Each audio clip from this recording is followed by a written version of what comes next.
Welcome back to another episode of Motogp Mac, and today we're going to talk about the championship decider that is going to happen this weekend in Valencia.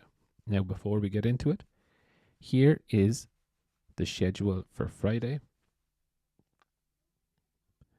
Here is the schedule for Saturday. And here is the schedule for Sunday. Now, I'm going to speak about Pecco first because Pecco is one of the ones that can win the championship on Saturday. Now, for Pecco to win the championship, all he needs to do is to outscore Jorge Martin by 5 points.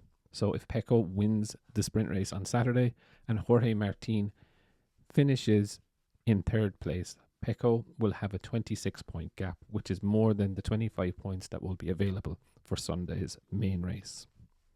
Now, to flip that on its head a little bit, what Jorge Martin needs to happen for him to win the championship, realistically, he has to win the sprint race on Saturday and the main race on Sunday.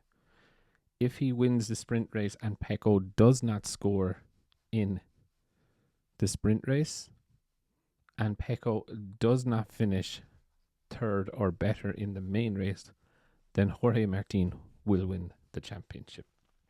Now, it's obviously trying to predict what will happen is going to be really hard, and I'm going to leave it there because a lot of people, are Team Pecco or Team Martin, and I think the best man on the day or on days will win the championship, and they both deserve it. But Alex Rins will be back to do his last ride on the Honda, and obviously on the Tuesday he will be throwing his leg over the Yamaha.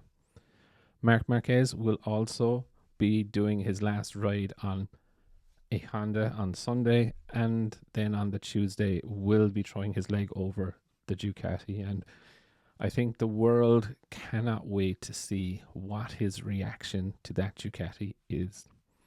Also, we will not have Miguel Oliveira. He is out, obviously, for the rest of the year after cracking his shoulder blade. He is not going to expected to get surgery, but he just needs time to recover. But the Valencia circuit is a very, very weird and wacky circuit. It is very tight, and where a half a second in Valencia is like a second on a normal track. So if someone does pull a gap, it will be interesting.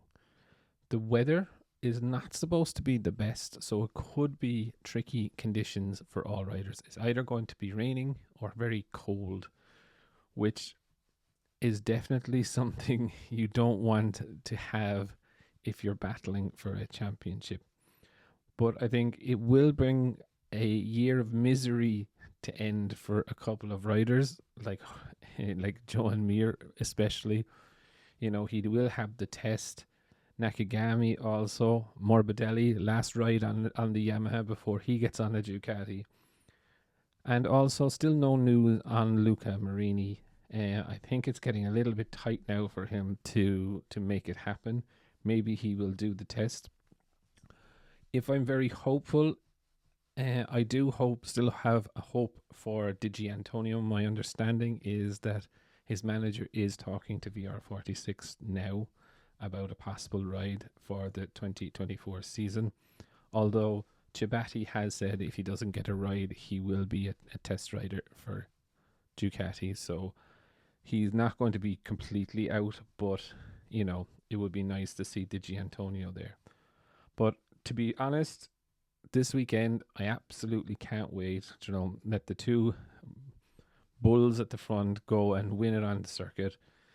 Never mind about tires and this and that and the other. The moment is now. The championship is either of theirs. One mistake for Pecco, Martin is still in with a chance, and one mistake from Martin could cost him the championship. So realistically, I can't wait. I've already asked you to pick your men. Besides the championship fight, what else are you looking forward to about Valencia? Definitely leave your thoughts in the comments below, and I'll be back again tomorrow with another video.